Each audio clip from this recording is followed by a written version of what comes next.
Hey guys, so tomorrow's the Oscars. I've seen every Best Picture nominee. Some were really good, some were like, heh. Let's do a tier list just so you know where I stand on each of the Best Picture nominees. And I want to remind you guys that tomorrow I am doing an Oscars live stream where I'm going to be live streaming my reaction to the Oscars. We're going to be playing a little game of Oscars bingo. So hopefully you're there for that. And let's get started on this. All right. So let's start with King Richard. King Richard, I watched recently. It's your generic oh fuck, there's a dog. There's a generic Oscar biopic. If I gave every generic Oscar biopic to an AI and told them to make a script from it, it would be King Richard. Is it bad? It's not bad. I'd say the first half of the movie is pretty bad. The second half of the movie is generic. Very, very generous C tier, but leaning more on the D tier.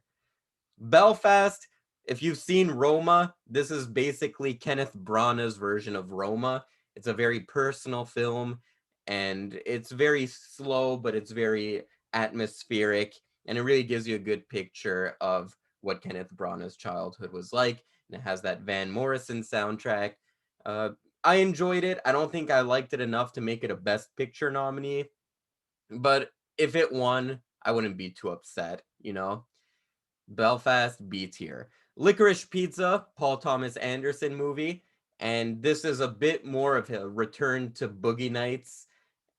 He was recently doing more artistic films like Phantom Thread, There Will Be Blood, The Master. He tried doing Inherent Vice in the middle of that, but it didn't really go all that well.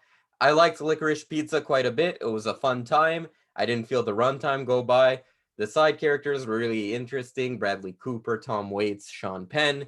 I had a good time with Licorice Pizza. Great love story. A lot of people are pissed about the pedophilia aspect or the statutory rape aspect. Didn't really bother me in the movie because I grew up with movies like, I don't know, from the 80s, stuff like Fast Times at Ridgemont High and what's that, Dazed and Confused. So I'm putting it A tier. It's a pretty well made movie. The cinematography is great. It has a really good soundtrack. It's just a fun time. It's a fun watch. Dune. I liked Dune a lot. It's a setup. I can't really judge the movie just because it's all setup. Last time I did that, it was Star Wars Episode 7. I was like, oh, this is a pretty good time. And then Episode 8 rolled around, and then Episode 9, I was like, wow, this is just a chaotic mess. So it's hard to kind of just judge the first act of a trilogy. That said, technically flawless. Performances are great, great cinematography, great visual effects. I'm going to go A tier as well. Drive My Car. So I just watched Drive My Car. It was the last one I got around to because it's on HBO Max apparently, and HBO Max doesn't exist in Canada. So what I had to do was rent it on Apple with a VPN and then cast it to my TV, which was the most annoying thing ever, but I finally got to watch it. I think the whole process of me trying to figure out how to watch my Drive My Car and watching Drive My Car was an over 4 hour process. I thought the movie was too long. 3 hours doesn't deserve that runtime. There were some interesting things. There's a lot that could have been cut out. It's a very simple story about a man trying to put on a play, and he builds a relationship with his driver. It didn't need to be a 3 hour movie. It wasn't like some epic. It wasn't like The Irishman where it covers a whole man's lifetime. It was a very, very small movie, and I don't feel like it deserved to be 3 hours. It was well shot, it was very well done. It's just it was way too long. Uh Somewhere between a C and a B tier, but I'm gonna go B because I don't think it's nearly as boring as King Richard. West Side Story, I enjoyed West Side Story a lot. And out of all of these, I think West Side Story is actually my favorite. And I was never expecting to say that because I feel like Steven Spielberg's kind of been like predictable, you know? It's kind of been like, he's doing movies like The Post and Bridge of Spies. And it's like, oh my God, How many more boring biopics are we going to get from Steven Spielberg? But West Side Story was classic Spielberg. I like the 50s style bullies are like, say, what's the big idea? I think West Side Story is actually my favorite. I don't think it's going to win Best Picture simply because I think the original West Side Story won Best Picture. It would be kind of weird if West Side Story won Best Picture twice. It'd be kind of a bit of a cop out. So I'm putting it S tier, but I don't think it's the front runner by any means. I just enjoyed it a lot. Classic love story, great songs. Dear Officer Crumpy. All right. Coda. I wasn't a fan of Coda at all. I thought it was very like soap opera-y. It was very like ugh. It was tough to get through.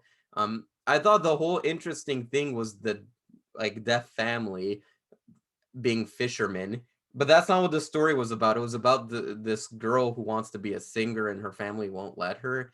It felt very, like I said about King Richard, if you give it to an AI and say make an Oscar nominated movie, it's a struggle movie, it's a coming of age movie, it was just like, oh my god.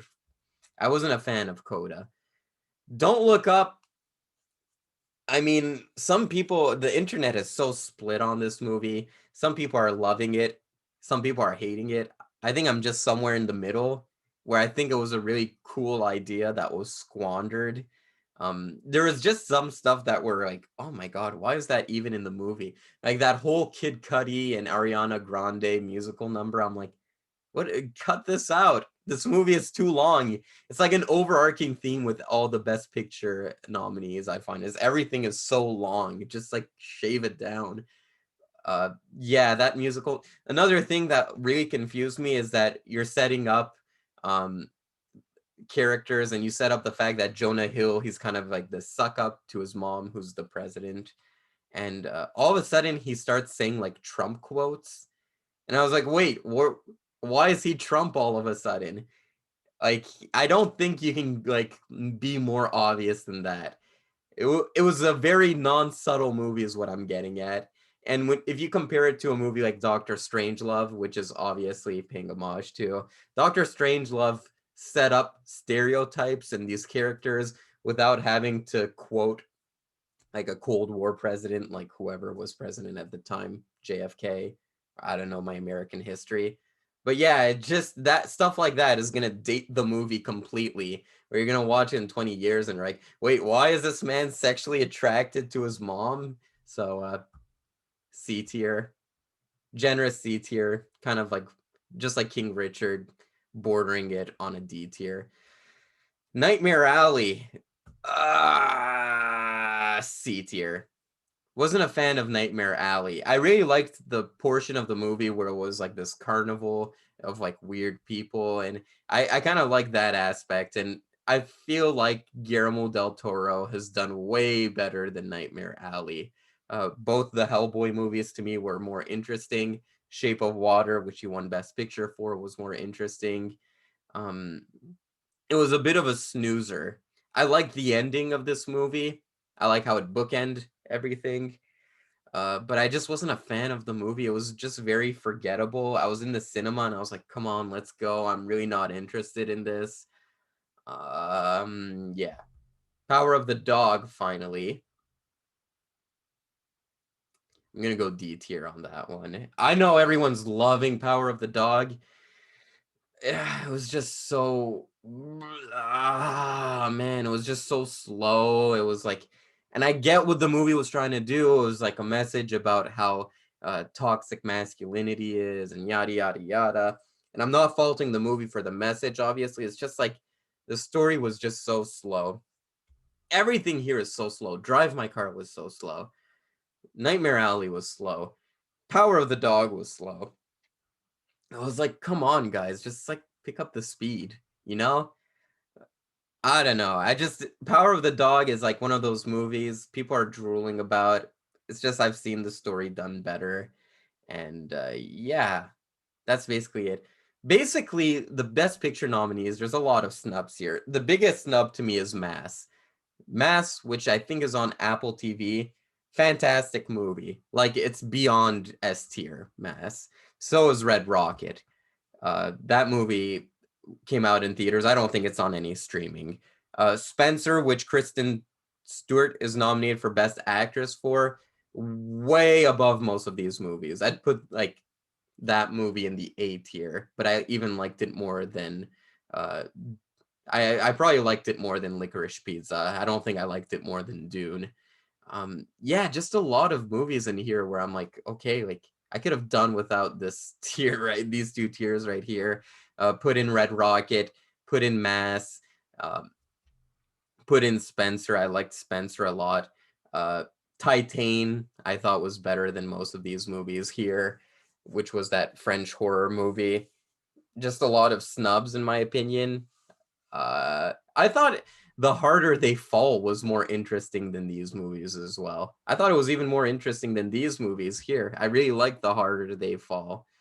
It's like a more schlocky movie. It's a more traditional Western, but yeah, just like I feel like my top 10 and this top 10 doesn't resemble each other at all. Probably the only movies in here that were in my top 10 of last year were West Side Story and Dune. Other than that, it's a completely different list. So, yeah, that's the Oscars for you. All right. Hopefully, I see you guys tomorrow. And yeah, 8 o'clock, tune in to Garage Movie Club. All right. See ya, folks.